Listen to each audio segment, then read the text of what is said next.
And have you ever seen a shot like that in a major championship? He was not supposed to be there. The tournament had already closed its doors to him. A computer error, nothing more, put his name back on the list. He had not won in over a decade. The experts had already written him off years ago. He won anyway. Not just won, he outplayed the future world number one. He silenced every critic in the building. And he did it in a week he was never meant to play. Who is Rod Pampling, and how on earth did this happen? To understand Rod Pampling, you have to understand where he came from. Not just Australia, not just Queensland. Caboolture, a small dairy farming town with a population that barely cleared 8,000 people. No bright lights, no golf academies, no junior programs grooming the next generation of champions. When Pampling's family moved there, the local high school was so new and so small that there was only one grade level above him. Team sports were nearly impossible to organize. There simply were not enough kids. So most afternoons, there was not much to do at all. His mother, Marge, played golf. And with nothing else to fill the hours, she started bringing her son along. Pampling himself described it plainly years later in an interview with Inside Golf. She just basically dragged me out there to start playing the game. There was a lot of, I guess, love-hate early on with the game. I enjoyed playing the game and the social side of it, but I never thought about being a professional golfer. That is the detail worth pausing on. This was not a child who dreamed of the PGA Tour. There was no grand vision, no obsession with becoming a champion. Golf was simply what was available. So instead of chasing a dream, Pampling did something far more practical. He enrolled in a course maintenance program and began training to become a greenskeeper, the person responsible for keeping the course in playing condition. He was not planning to compete on the fairways. He was planning to maintain them. It is a beginning unlike almost any other player in PGA Tour history. And it matters because it tells you exactly the kind of person Rod Pampling is. Grounded, practical, never assuming anything would be handed to him. Here is where the story takes its first unexpected turn. During his apprenticeship at Bribie Island Golf Club, the head professional invited Pampling to join a Monday tradition. A group of locals would gather each week for an informal competition, 2 rounds in a day, one before lunch and one after. Entry fee, $20 per round. The math was not comfortable. As an apprentice, Pampling was earning $69 a week. $40 in entry fees meant more than half his weekly wage gone before the first swing.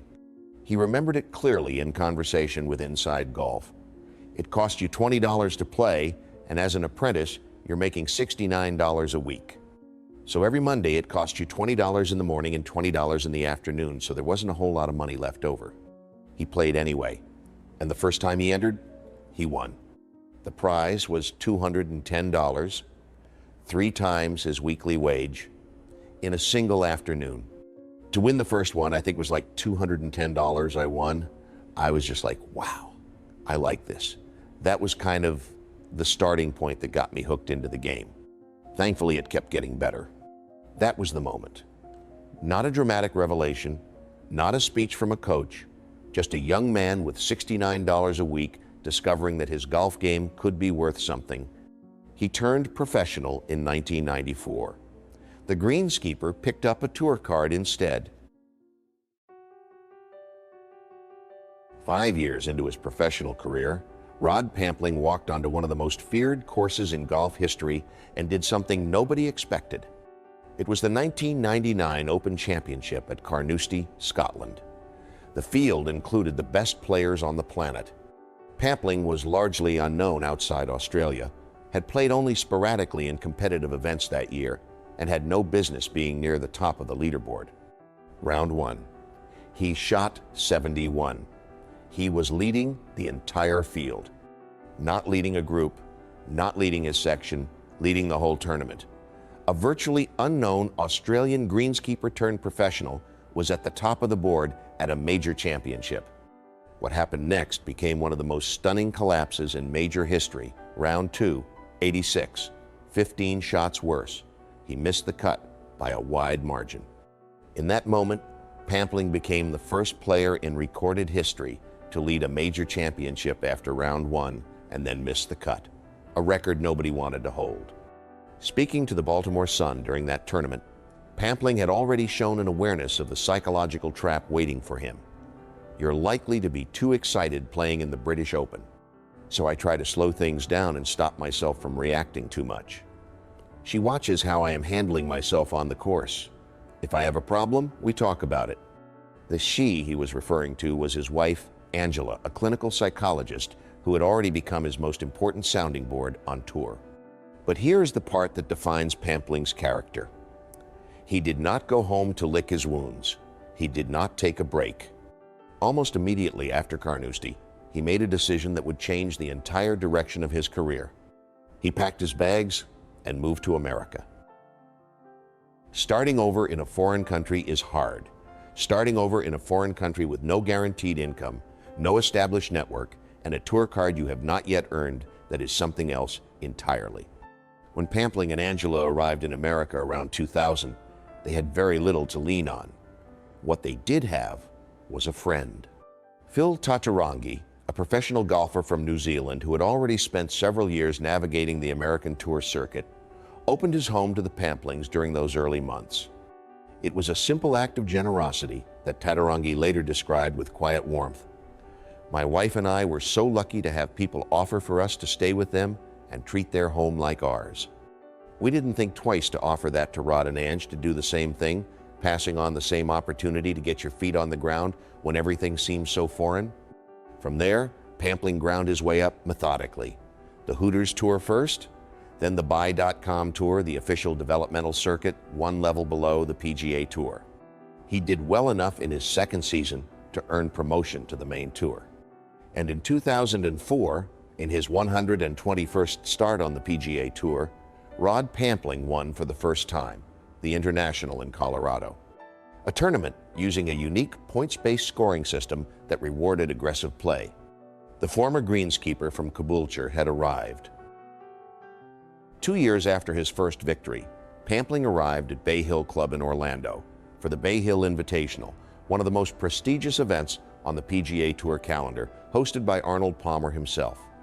He played the first 3 rounds with quiet authority, shooting 70, 65, 67 to build a 4-shot lead heading into the final day. Everything was in his hands. Then the final round began to slip. Pampling came to the 17th hole and made a bogey. The lead was gone. His playing partner, English golfer Greg Owen, had a clear opportunity to take control of the tournament. The Golf Channel captured what happened next with brutal simplicity. Rod Pampling thought he had thrown away the Bay Hill Invitational. Greg Owen gave it right back. Owen missed 2 separate greenside strokes from inside 3 feet, the kind of misses that haunt a professional golfer for years. A double bogey. The 2 men arrived at the 18th hole level. Owen's approach found the back bunker. He played out to 13 feet and missed the closing stroke. Pampling made his par and won by 1 shot. The prize was $990,000, the largest single payday of his career to that point. But what Pampling remembered most was not the money. It was the moment Arnold Palmer walked over and shook his hand. Years later, Pampling reflected on what that meant. It was a great event to win and to have your name on that trophy. There is one more layer to this victory worth understanding. Arnold Palmer's tournament had been won by Tiger Woods more than any other player in the event's history 8 times in total. 2006 was the year Woods won 7 consecutive PGA Tour events. Pampling won Bay Hill in the middle of that dominant run. He reached a career-high ranking of number 22 in the world shortly after. For one brief, remarkable moment, the former greenskeeper from Caboolture was standing at the top of the game. And then, almost without warning, Rod Pampling began to fade. It did not happen overnight. It rarely does.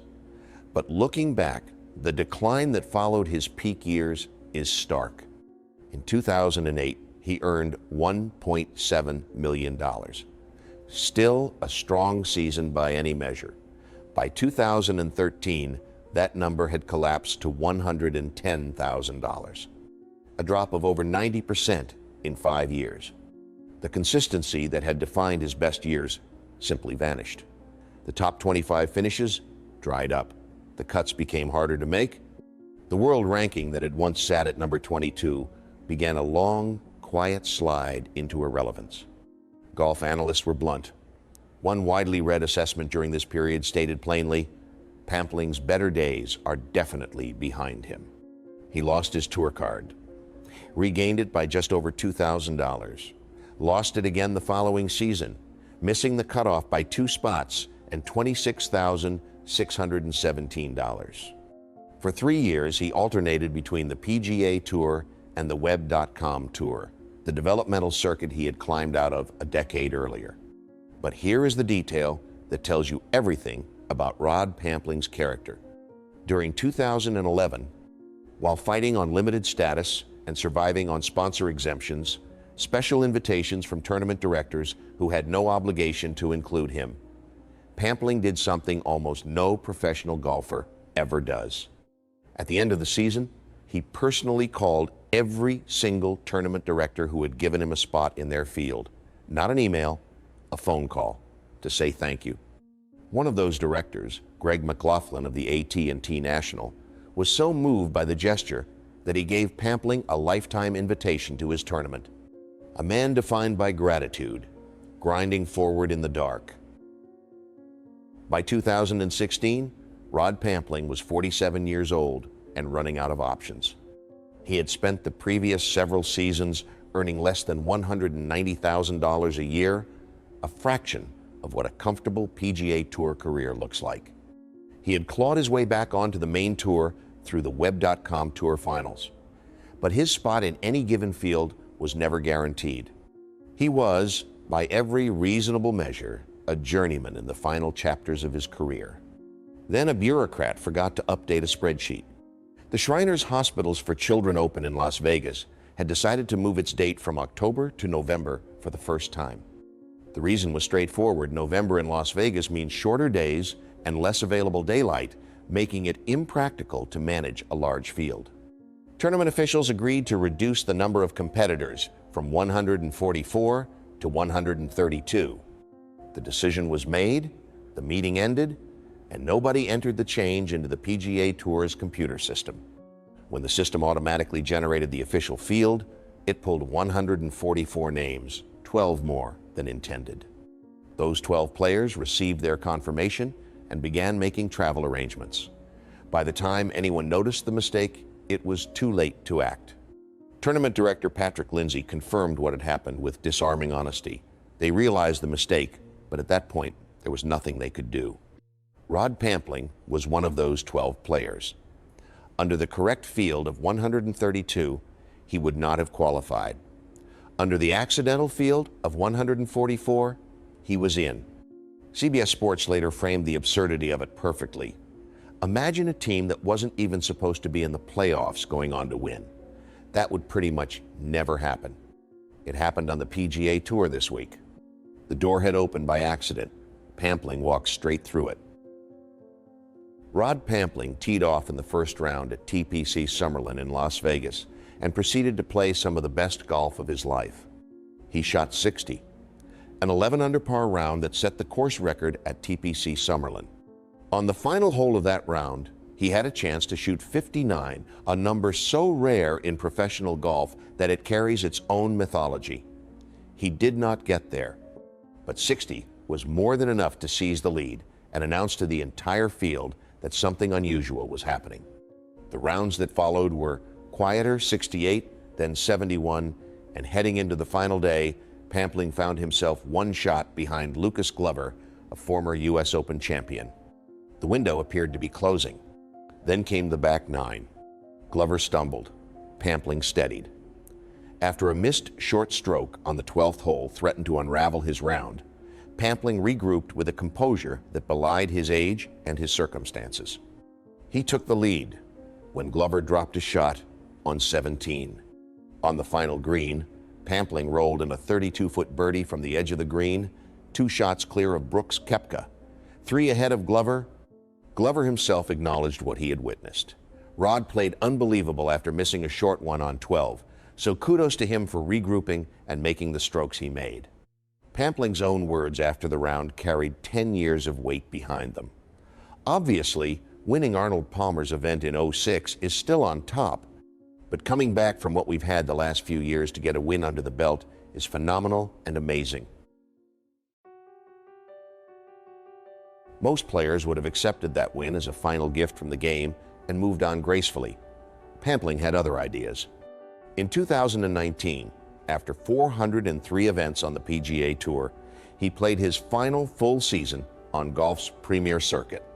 Missing the cut at the Wyndham Championship, he paused on the 9th fairway and allowed himself a rare moment of reflection. There was some disappointment of not playing great, but also it's been a long journey. It's been a good journey. He was not finished. Moving to the PGA Tour Champions, the over 50 circuit, Pampling found yet another gear. In 2021, he won the Boeing Classic, becoming the first Australian to win on the Champions Tour in 18 years. 2 years later, at 54 years old, he went wire to wire at the SAS Championship, leading from the first round to the last. To still get a win amongst these guys, it's just awesome, he said afterward. It doesn't matter where it is just really satisfying.